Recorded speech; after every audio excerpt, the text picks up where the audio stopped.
오늘은 골로새서 1장 9절에서 14절 말씀을 가지고 당신은 무엇을 위해 기도하십니까? 당신은 무엇을 위해 기도하십니까? 라는 제목으로 말씀을 나누도록 하겠습니다. 잠시 지난주에 우리가 함께 살펴봤던 골로새서 말씀을 잘 생각해 보면 이 사도 바울이 하나님께 감사 기도했던 내용이었습니다.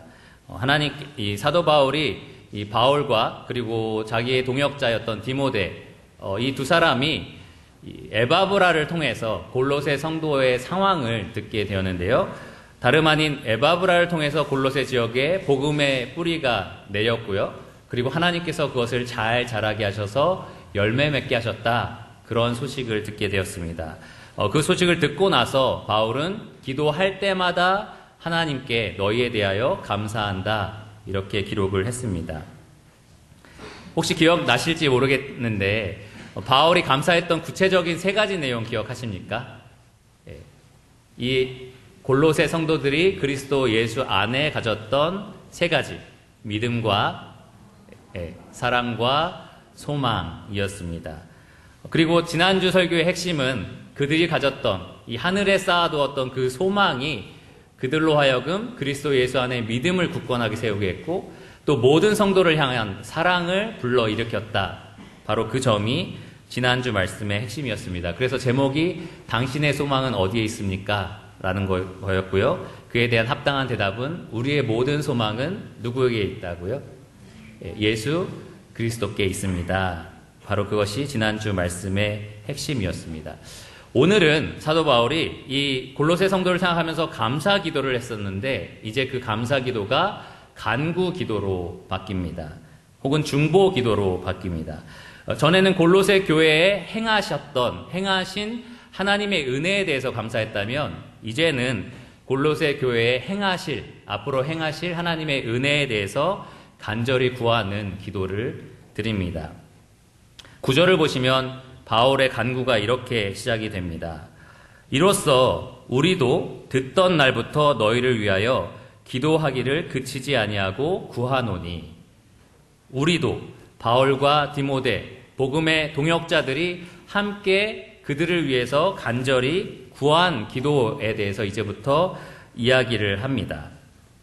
그들은 골로새에 대한 소식을 들었을 때부터 듣던 그날부터 하나님에 대해서 하나님께 감사하는 기도를 드렸을 뿐만 아니라 하나님께 간구하는 기도를 드렸습니다.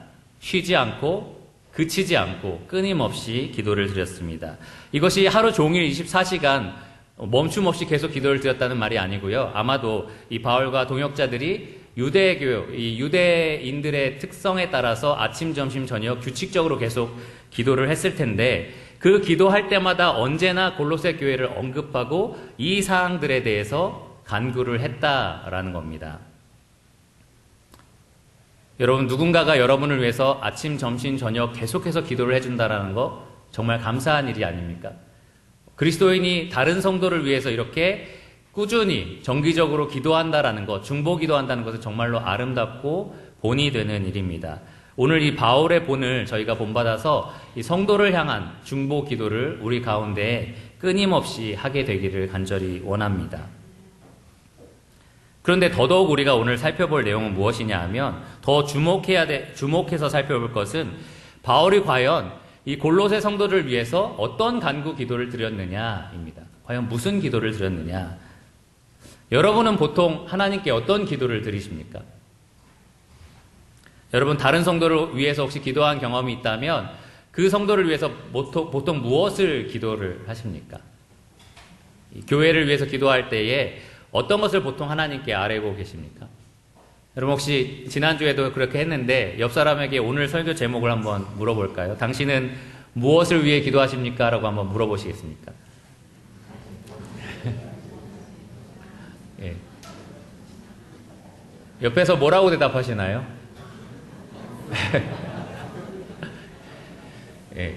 예전에 학교에서 무엇을 위해서 기도하냐라고 바로 물었을 때 거기에 즉각적으로 대답하지 못한다면 평소에 기도하지 않는 사람이다. 이렇게 얘기를 하시더라고요.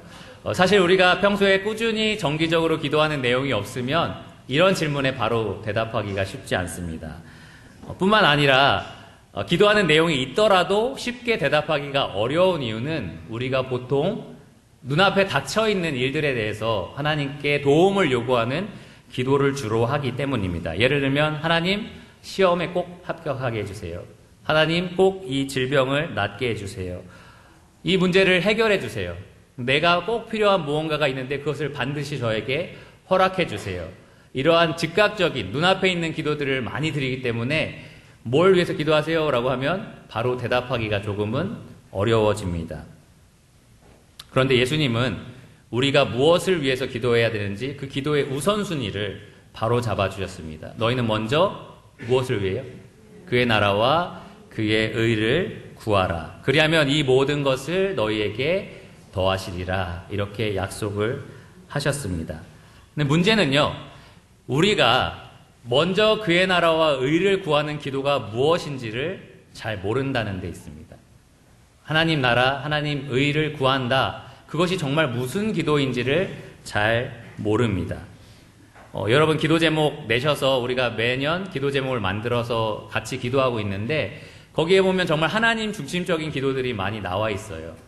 그럼에도 불구하고 우리에게 이것이 조금 어려운 이유는 뭔가 막연하고 추상적이고 기도 제목을 보면 하나님을 더 알게 해주세요. 약간 이런 식인 거죠. 더 가까이 느끼게 해주세요. 약간 이렇게 추상적이고 정말 하나님이 내 삶 가운데 그것을 이루고 계시는지 아닌지를 확인하기가 어려운 그러한 기도 제목인 경우가 많이 있습니다. 여러분 다 그러신가요? 여러분 정말 내가 무엇을 위해 기도하고 있는지 조금 막연하신가요? 먼저 그의 나라와 의를 구하는 기도가 무엇인지, 어떻게 그것에 합당한 성도를 위한 기도를 해야 되는지 조금은 추상적이고 막연하신가요? 그렇다면 여러분에게 오늘 이 말씀이 필요합니다. 왜냐하면 사도 바울이 이 성령의 감동을 받아서 이 골로새 성도를 위해서 중보하는 기도문이 우리에게 오늘 주어져 있기 때문입니다. 이 기도가 우리가 우리 자신뿐만 아니라 성도를 위해서 기도할 때 우리가 따라갈 수 있는 완벽한 본이 됩니다. 예수님이 우리에게 기도를 가르쳐 주셨던 것처럼 바울이 그 예수 그리스도의 영을 힘입어 우리에게 기도를 가르쳐 줍니다. 저는 오늘 우리가 배울 이 기도가 여러분이 평소에 드리는, 그리고 성도를 위해서 드리는, 그리고 교회를 위해서 드리는 기도 제목이 되기를 간절히 원합니다. 바울은 총 4가지 기도 제목을 가지고 골로새 성도들을 위해서 간절히 간구했습니다. 첫 번째로 여러분 주보에 제가 쭉 적어놨는데요. 첫 번째 기도 제목은 하나님의 뜻을 아는 것으로 채워주소서입니다. 하나님의 뜻을 아는 것으로 채워주소서. 구절을 보시면 하반절에 너희로 하여금 모든 신령한 지혜와 총명에 하나님의 뜻을 아는 것으로 채우게 하시고, 이러한 기도 제목이 나와 있습니다. 사도 바울이 골로새 성도를 위해서 많은 기도를 드렸는데 그 중에 가장 먼저 드렸던 기도가 바로 이것입니다. 하나님을 아는 것으로 너희를 채우게 해주시기를 원한다. 이것이 가장 먼저 언급된 이유는 하나님의 뜻을 아는 것으로 우리가 채워지는 것이 그 이후에 나올 10절, 11절, 12절에 나오는 기도 제목에 꼭 필요한 것이기 때문입니다. 11절에는 영적인 능력에 대해서, 10절에서는 경건한 삶에 대해서, 11절에는 영적 능력에 대해서, 12절에는 감사에 대해서 말하고 있는데요. 이 3가지 모든 것이 이 하나님을 아는 지식으로 채워져야만 가능한 일이기 때문입니다. 그래서 먼저 바울은 이 성도들이 하나님을 아는 것으로 가득 채워지게 해달라라고 간절히 기도를 했습니다. 간단한 성경 해석을 우리가 같이 해볼까요? 여기 바울이 너희가 스스로 영적인 지식을 가득 채웠으면 좋겠다라고 기도를 했나요? 아니면 하나님께서 너희에게 채우시기를 원한다라고 기도를 했나요? 네, 후자죠. 하나님이 너희를 채우기를 원한다. 이렇게 기도를 했습니다. 그 말은 하나님을 아는 지식, 하나님의 뜻에 대한 지식을 누가 채워줘야 한다는 거죠? 네, 하나님께서 채워주셔야 한다라는 겁니다. 하나님이 바로 그 일을 하십니다. 여기 하나님의 뜻을 아는 것이라는 말이 어떤 분들에게는 그럼 지식이나 정보 아니야? 라고 생각이 들지도 모릅니다. 특별히 여기 요즘에 유평에서 펀펀 잉글리시 하죠. 그래서 요거를 영어로 잠깐 말씀을 드리면 knowledge of his will 이라고 돼 있거든요. 그러니까 knowledge가 지식이라는 뜻이잖아요. 그러니까 지식, 정보라고 우리가 쉽게 생각할 수 있습니다. 그런데 자세히 보시면 바울은 하나님의 뜻을 아는 것을 어디에 채워달라고 지금 기도하고 있죠? 모든 신령한 지혜와 총명에 채워달라라고 기도를 합니다. 지혜와 총명이라는 부분에 그 영역에 하나님의 뜻을 아는 것으로 채워달라라고 기도를 하는 겁니다. 이 지혜와 총명은 이 더글라스 무라는 이 해석자의 말에 따르면 진리를 분별할 줄 아는 능력과 그 진리의 바탕을 두고 좋은 결론을 내릴 수 있는 능력을 말합니다.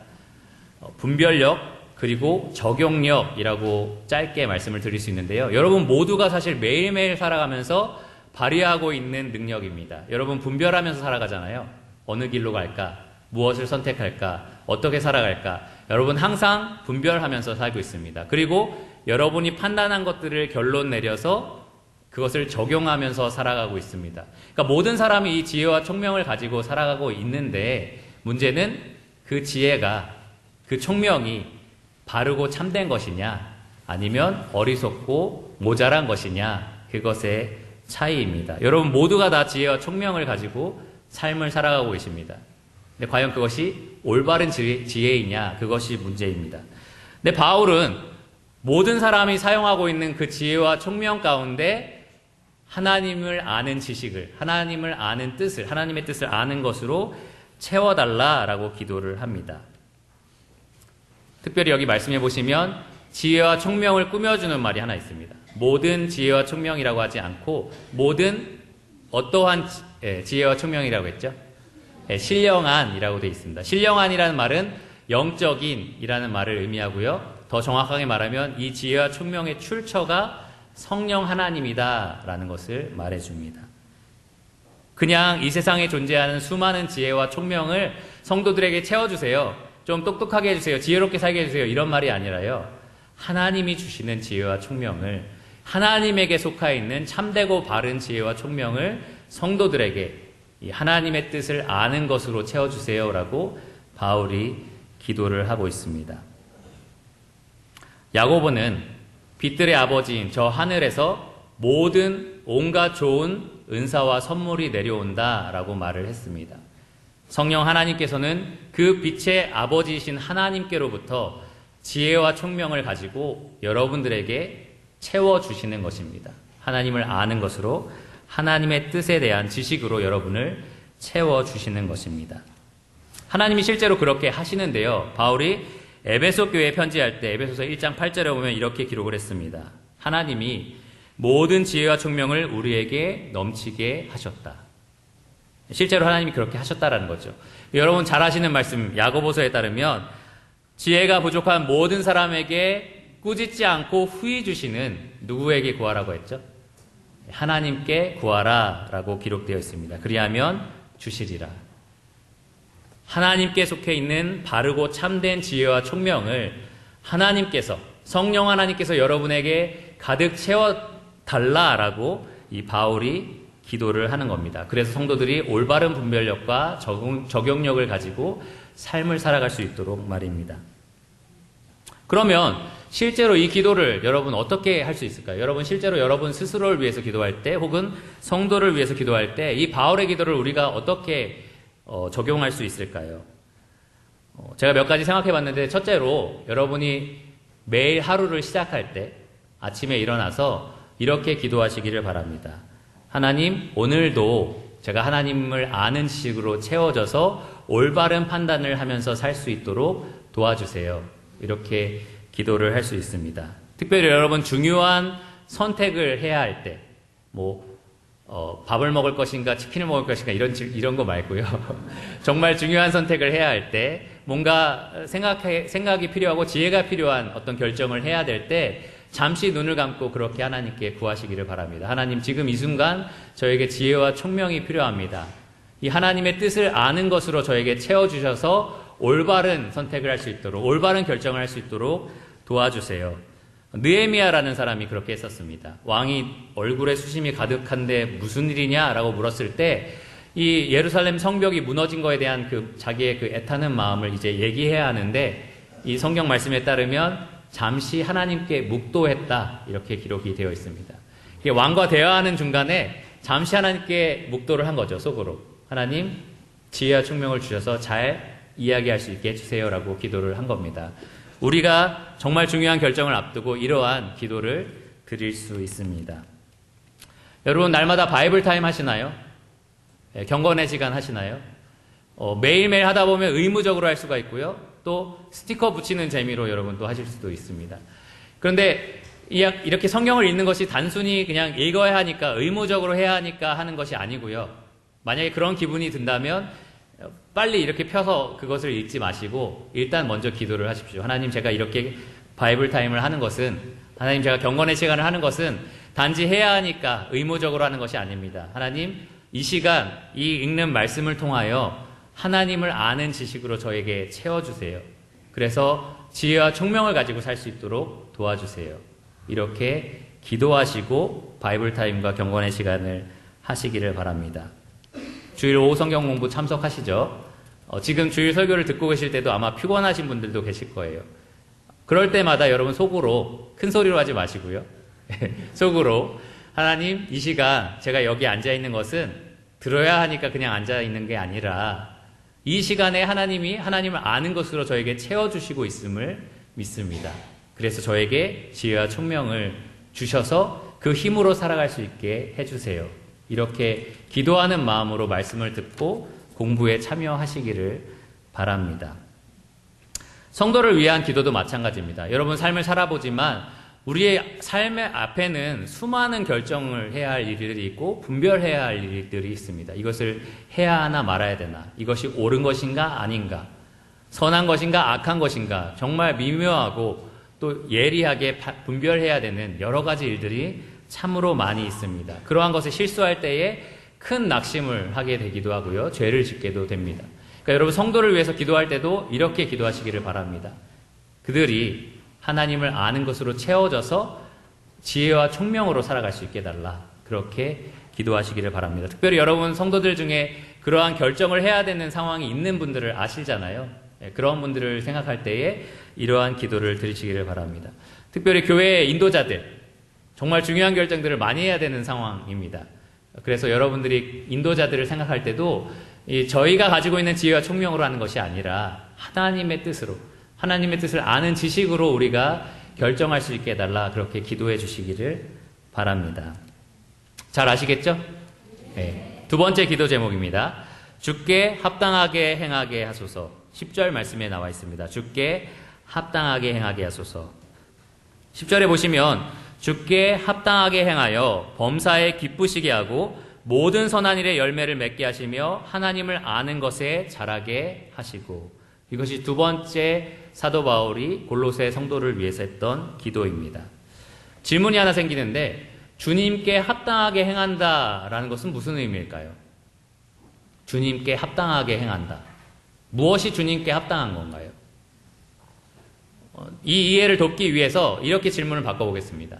남편이 아내에게 합당하게 행한다. 무엇이 합당한 겁니까? 여기 자매님들 좀 몇 가지 얘기해 주셔도 좋습니다. 평소에 원했던 것만 얘기하지 마시고요. 예, 어떻게 하는 것이 남편이 아내에게 합당하게 행하는 겁니까? 네? 예, 예수님 닮게 행하는 것. 정말 좋은 말씀입니다. 예, 100점짜리 답이네요. 예, 제가 의도했던 건 아니지만 어쨌든 맞습니다. 예, 제가 생각할 때 첫째로 남편이 아침에 일어나면 어떻게 하면 오늘은 아내를 기쁘게 할까라고 하는 게 맞습니까? 아니면 어떻게 하면 오늘 아내를 이용할까? 이게 맞습니까? 필요할 때마다 아내를 불러서 좀 내 필요를 채울까? 이게 맞습니까? 아니면 어떻게 하면 오늘 하루 아내를 기쁘게 해줄까? 이게 맞습니까? 잘 아시는데 남편분들이 대답을 안 하시는 것 같아요. 후자죠. 어떻게 하면 아내를 기쁘게 할까? 이것이 남편이 합당하게 행하는 것입니다. 둘째로 아내가 이것 좀 해주세요, 저것 좀 해주세요 라고 원하는 것들이 있을 거예요. 그것이 선한 것이라면 그것을 어떻게 하면 들어줄까 하면서 따르는 것이 남편이 합당한 겁니까? 아니면은 싫어, 내가 원하는 대로 할 거야. 이게 남편에게 합당한 일일까요? 전자죠. 예, 어떻게 하면 아내가 요구하는 것, 원하는 것을 내가 잘 들어줄까? 그것이 선한 것이라면 잘 들어줄 수 있을까? 그것이 합당한 것입니다. 마지막 세 번째로, 점점 아내와 깊이 친밀해지는 게 합당한 겁니까? 아니면 점점 룸메이트처럼 각자 자기 일하면서 서로 그냥 팀워크가 잘 맞으면 되는, 그게 합당한 겁니까? 예? 팀워크요? 아니죠. 친밀하게 점점 더 알아가서 이 세상에 그 어디에도 없는 단짝이 되는 게 합당한 겁니다. 그렇죠? 그런데 이 바울이 지금 기록한 걸 잘 보세요. 주께 합당하게 행하며, 다음을 보시면 범사에 기쁘시게 하고 모든 선한 일에 열매를 맺게 하시며 하나님을 아는 것에 자라게 하시고, 하나님께 합당한 것, 주님께 합당한 것도 마찬가지로 이 세 가지 모습을 가지고 있습니다. 간략하게 하나씩 살펴보면, 먼저 범사에 기쁘시게 하는 것. 누구를 기쁘게 하죠? 하나님을 기쁘시게 합니다. 사도 바울이 에베소 성도들에게 편지할 때에 에베소 5장 10절에 보면 이렇게 말씀을 기록했습니다. 주를 기쁘시게 할 것이 무엇인가 시험하여 보라. 아까 아침에 일어나서 오늘은 무엇으로 아내를 기쁘게 할까 고민하는 것처럼, 아침에 일어나면 무엇으로 주님을 기쁘시게 하는 하루가 될까 고민하는 것이 주께 합당한 행동입니다. 이건 당연한 건데요. 우리가 너무나 큰 사랑을 받은 주님의 신부로서 우리의 신랑 되신 주님께 어떻게 하면 주님을 기쁘게 할 수 있을까라고 생각하는 것은 너무나 당연한 일입니다. 우리의 영원한 사랑의 대상이 예수 그리스도가 되시기 때문입니다. 두 번째로, 모든 선한 일의 열매를 맺는 것 역시 마찬가지입니다. 하나님이 그 사랑의 관계 안에서 우리에게 요구하시는 그 선한 일들, 그 선한 일들에 우리가 순종하고 따르는 것, 그것은 너무나 당연한 일이고요. 합당한 일입니다.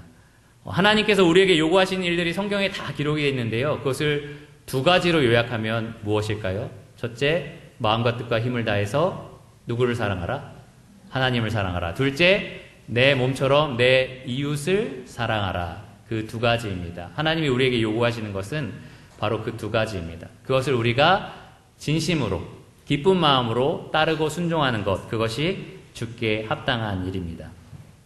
그때 우리는 여러 가지 사랑의 열매들을 맺을 수 있습니다.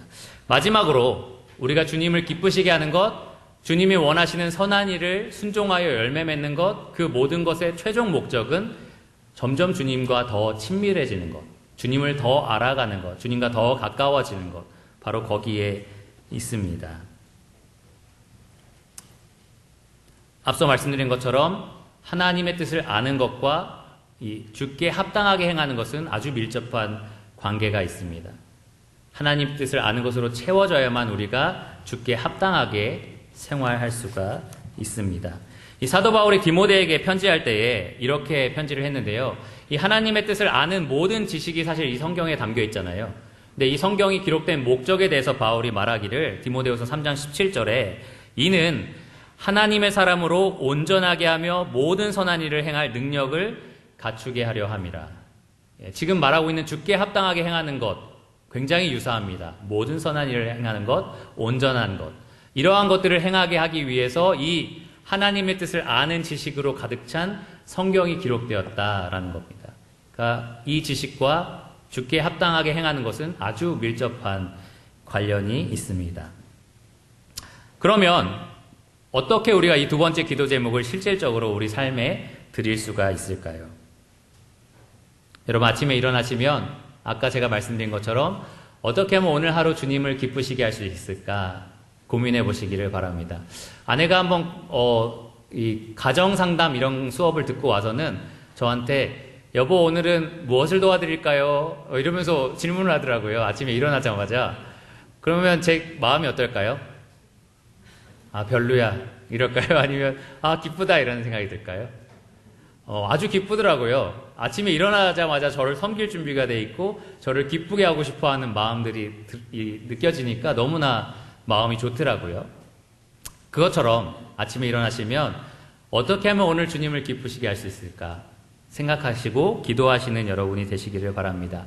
주님, 오늘은 제가 무엇을 할까요? 라고 물어보는 여러분이 되시기를 바랍니다.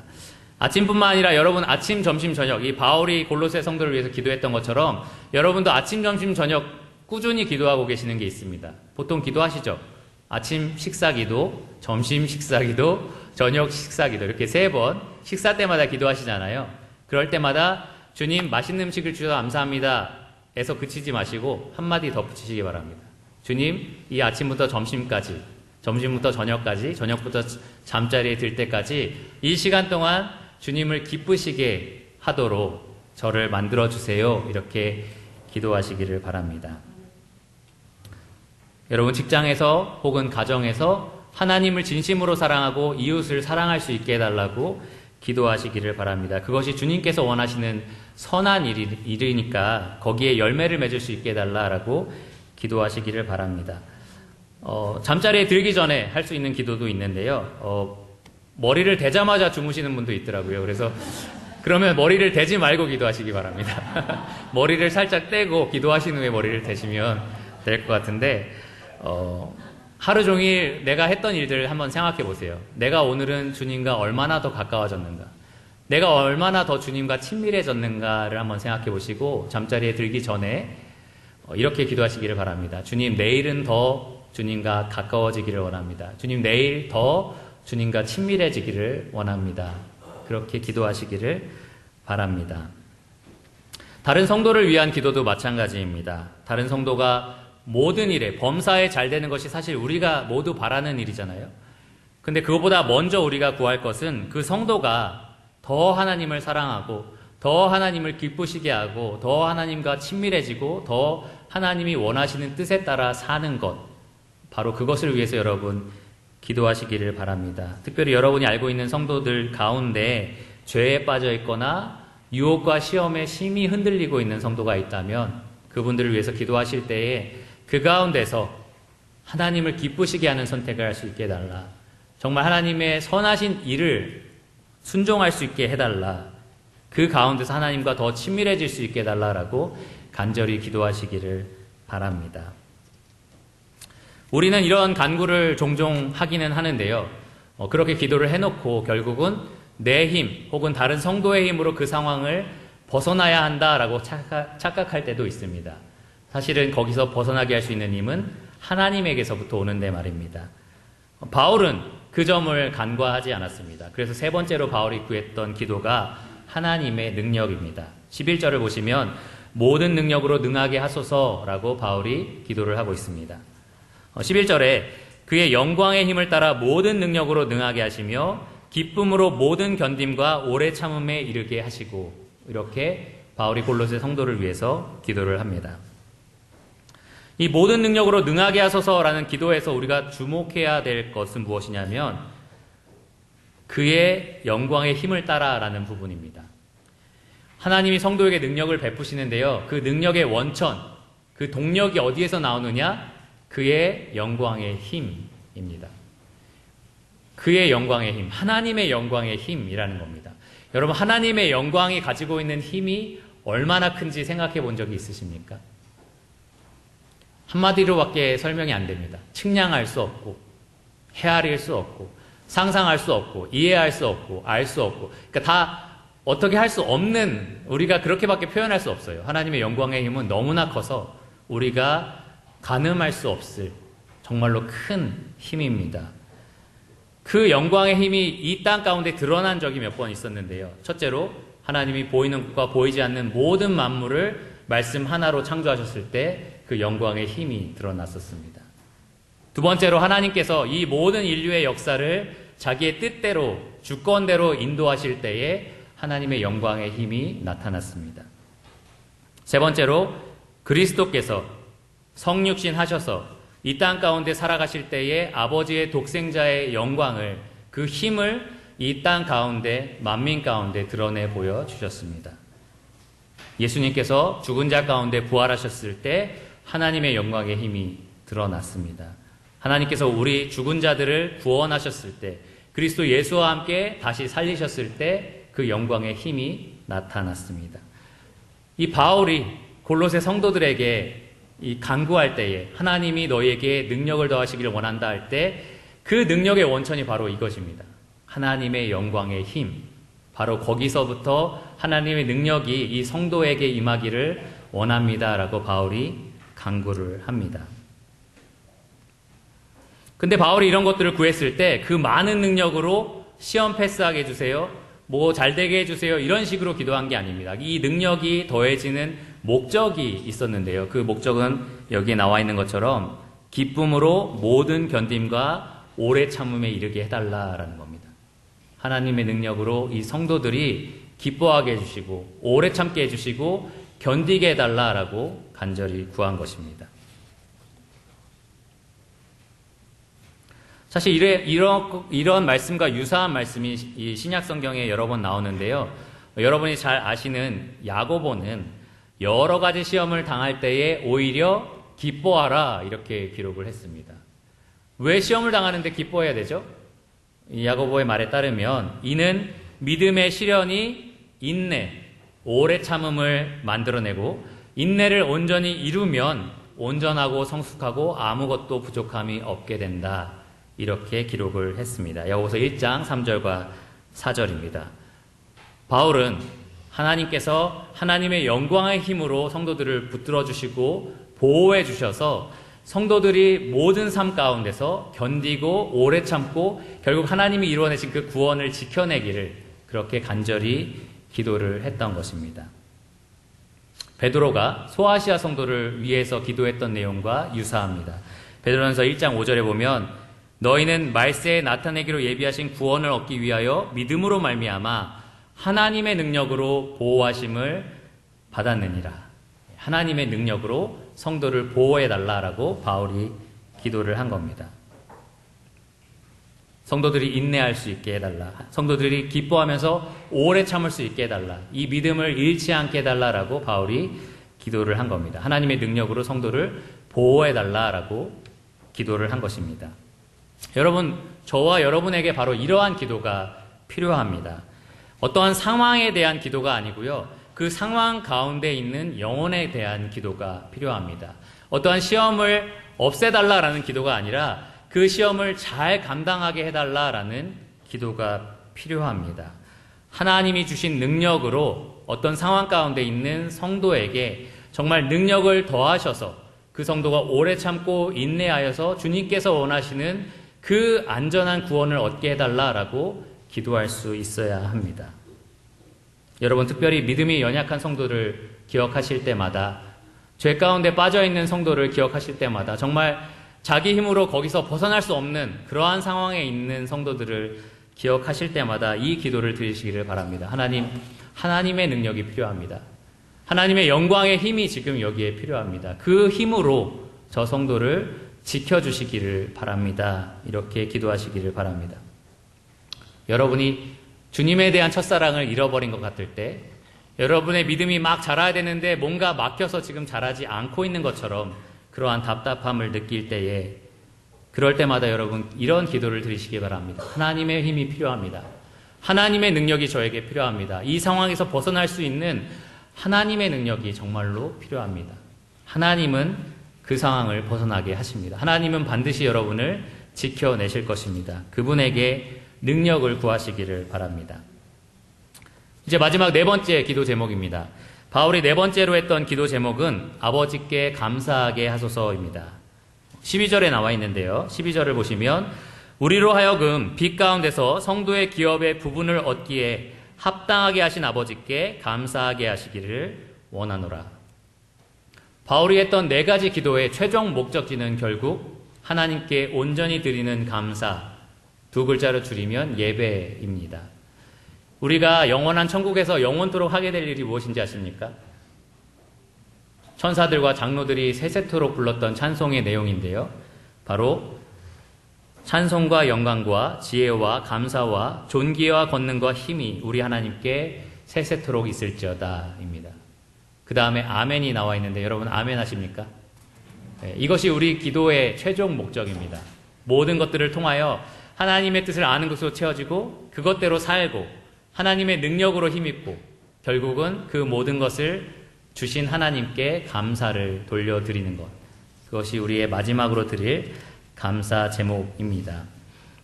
특히 여기서 바울이 골로새 성도들이 하나님께 감사하기를 원했던 감사 제목이 나오는데 그것이 무엇이냐 하면 빛 가운데서 이 성도들을 성도의 기업을 얻는 것에 합당하게 여겨주셨다라는 부분입니다.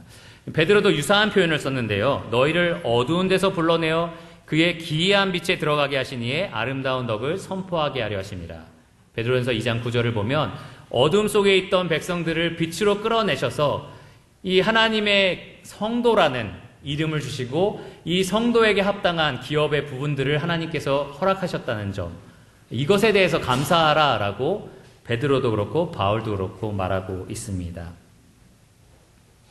그런데 이것을 곰곰이 생각하면 사실 감사할 수밖에 없거든요. 찬양할 수밖에 없습니다. 저희 아버지께서 종종 여기 말씀 시간에 하셨던 말씀이 뭐였냐면 자다가도 일어나서 박수 치면서 감사하고 찬양해야 된다 이런 말씀을 하셨어요. 근데 사실 그럴 일들 별로 없잖아요. 여러분 자다가 일어나서 막 박수 치면서 좋아했던 기억 있으십니까? 네. 자다가 일어나서 박수 쳤던 기억은 새벽에 축구했을 때밖에 없었던 것 같아요. 근데 우리가 받은 영적인 은혜를 생각해 보면 사실 이래야 되는 게 맞아요. 우리가 받은 은혜가 정말로 큽니다. 여러분 잘 모르셔서 그렇지만 진짜로 우리가 하늘나라에 가보면 내가 이런 대접을 받는단 말이야? 내가 성도가 되었고 성도에게 주신 기업이 이 정도란 말이야 라는 걸 생각해 보면 정말로 감사와 찬양을 드리지 않을 수가 없을 겁니다. 특별히 요즘에 인사청문회가 한참이죠. 중요한 인사들을 청문회 할 때마다 항상 거론되는 것이 자녀들 얘기입니다. 자녀들이 뭔가 불합리하게 이득을 취해서 높은 자리에 있거나 어떤 경제적인 이익을 크게 얻었을 때 사람들이 거기에 대해서 굉장히 분노하고 불쾌하게 여깁니다. 그렇지 않나요? 어떤 회사 사장 아들, 그 사람도 사장 이러면 그 사람이 잘나서가 아니라 사장님 아들이니까 이런 생각을 우리가 하고요. 그런 사람을 우리가 뭐라고 부르죠? 네, 금수저라고 부릅니다. 사람들이 이것에 대해서 불쾌하게 생각하고 막 화를 내는 이유는 왜 그럴까요?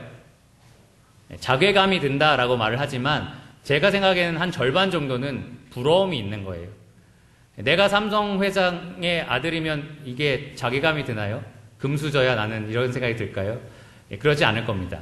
그러니까 내가 그렇지 않기 때문에 상대적인 박탈감이 있고 굉장히 부러운 겁니다, 사실은. 그런데 여러분이 그리스도인이라면 부러워할 이유가 없습니다. 솔직히 그렇습니다. 정말 부러워할 이유가 없습니다. 여러분 누구의 아들이죠? 하나님의 아들입니다.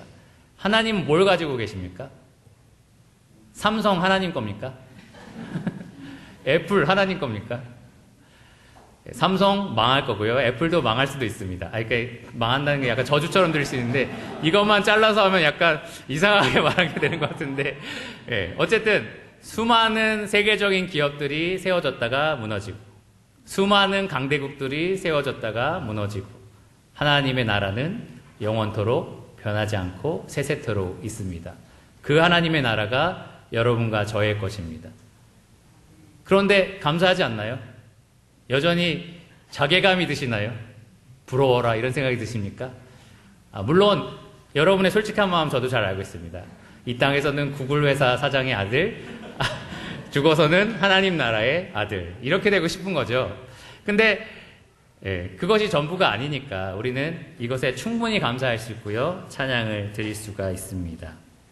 하나님께서 우리는 원래 흑암의 권세 아래 있었던 13절에 보시면 흑암의 권세 아래 있었던 우리 같은 사람들을 빛들의 아버지신 하나님이 보실 때는 원수 같고 대적 같은 우리들을 하나님께서 빛 가운데로 끌어내셨고 그냥 끌어내신 것이 아니라 자기 아들을 희생시키면서까지 우리를 끌어내셨습니다. 그리고서 우리에게 너희는 이제부터 나의 거룩한 백성이다. 그리고 내가 너희에게 허락하는 그 백성의 기업을 너희가 다 받을 것이다. 이렇게 말씀해 주셨습니다. 그러면 하나님의 자녀로서 하나님 나라를 상속받은 자로서 우리가 감사와 찬양을 어떻게 돌리지 않을 수 있겠습니까? 바울처럼 우리는 다른 성도를 위해서 기도할 때에 주님, 성도들이 감사를 잊지 않게 해주세요 라고 기도할 수 있습니다. 지금 눈에 보이는 것 때문에 염려하고 불평하고 있지만 정말 그들이 누구인지를 꼭 기억하게 해주시고 하나님 안에서 우리가 누리고 있는 것이 무엇인지 보게 해주세요. 그래서 하나님이 감사를 받게 해주세요 라고 기도할 수 있습니다. 수요 집회 때 우리 병호 형제님이 여기서 했던 말씀 기억나십니까? 우리가 그것도 영어였습니다. Remember who you are. 예. 라이언 킹에 나오는 명대사죠. Remember who you are. 예. 정말 하나님 안에서 우리가 누구인지, 예. 우리가 하나님의 자녀인데 과연 우리가 누구인지를 여러분 생각해 보시고 감사를 잊지 말게 해달라 이렇게 기도하시기를 바랍니다. 제 눈앞에 있는 이 작은 염려들, 이 일시적이고 그냥 조금 있으면 사라져버릴 것들에 대해서 우리가 감사하는 마음을 빼앗기지 않게 해주세요. 그렇게 기도하시기를 바랍니다. 입을 열면 감사가 흘러나올 수 있게 해주세요.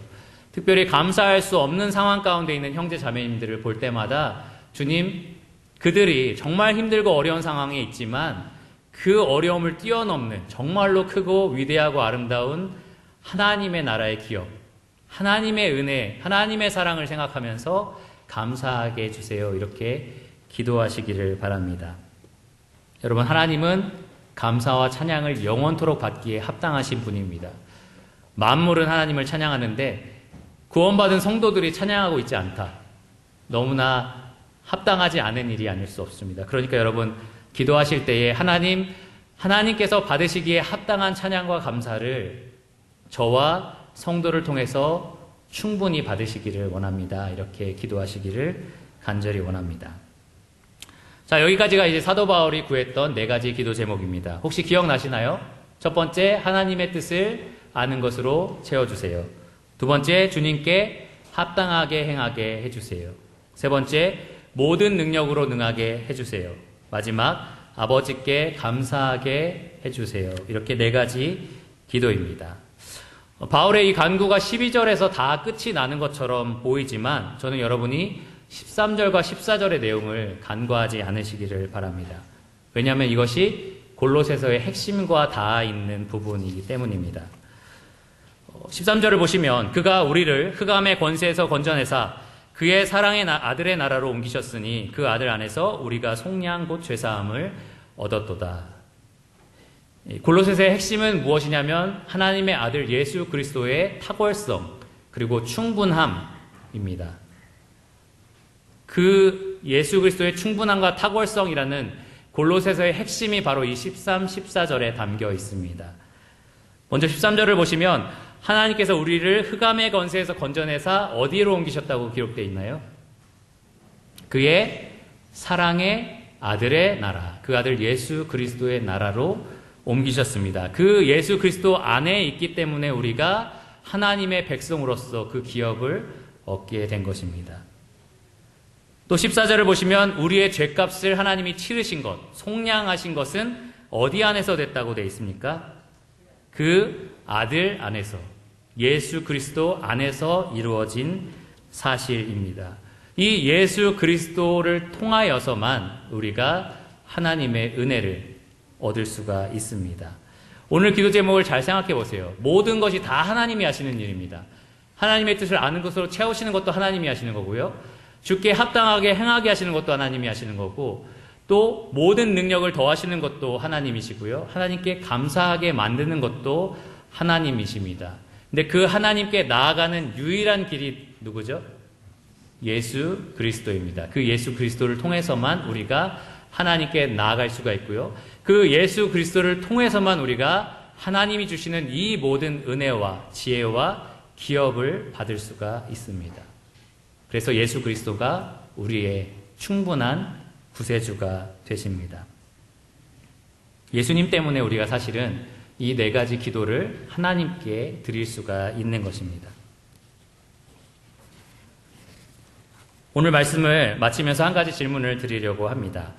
오늘 밤에 하나님께서 여러분에게 찾아오셔서 딱 한 가지 소원만 들어주겠다라고 말씀하신다면 여러분 무엇을 말하시겠습니까?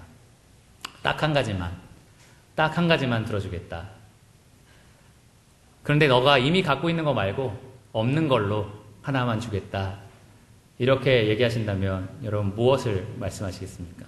딱 한 가지라면 시시한 거 얘기 안 할 거예요. 주님 목마른데 물 한 잔만 이런 거 얘기할 사람 없을 겁니다. 그렇죠?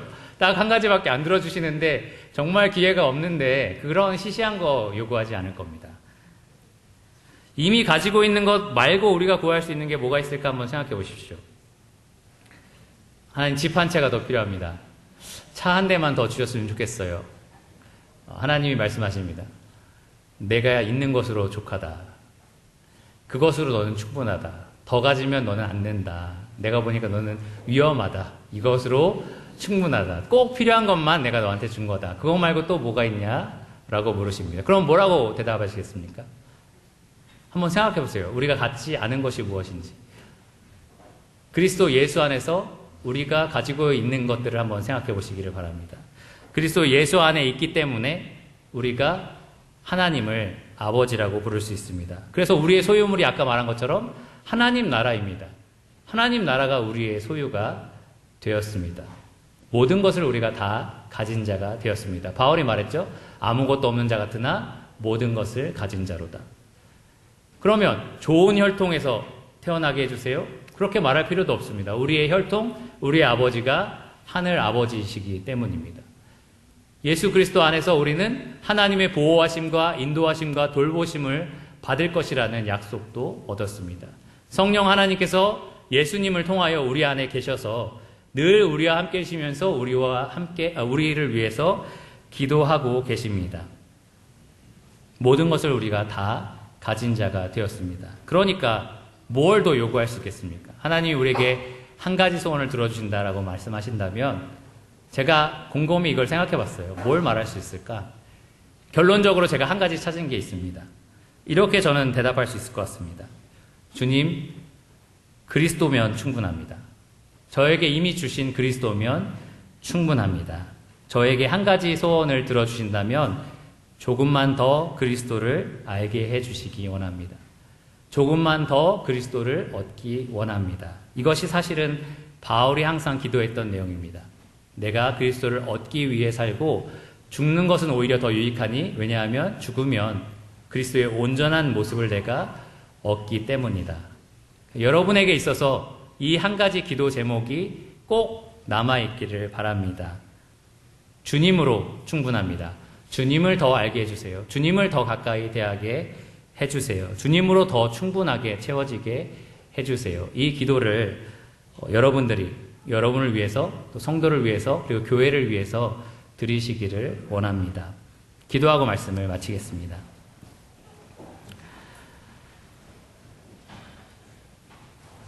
하나님 감사합니다. 우리가 예수 그리스도 안에서 하나님께 받은 은혜와 지혜와 또 기업이 얼마나 큰지요. 우리가 하나님께 이미 받은 것들이 참 많은 자로서 불평이 많고 또 원망할 때가 많은 것을 보게 됩니다. 주님, 우리로 기도하는 교회가 되게 하여 주시기를 원합니다. 다른 어떤 기도가 아니라 하나님의 뜻을 아는 것으로 채워지는 교회가 되게 하여 주시기를 원합니다. 그리하여 모든 성도에게 신령한 지혜와 총명이 넘치게 하여 주시기를 원합니다. 주님, 우리가 주님께 합당하게 행하는 주의 백성이 되게 하여 주시기를 원합니다. 어떻게 하면 하나님을 기쁘시게 할까 고민하는 자들이 되게 하여 주시고 모든 선한 일에 있어서 열매 맺는 백성이 되게 하여 주시기를 원합니다. 주님을 날마다 더 친밀하게 알아가고 또 주님께 영광을 높이며 결국은 하나님 아버지께 감사와 찬양과 경배를 돌려드리는 그러한 주님을 사랑하는 자들이 되게 하여 주시기를 원합니다.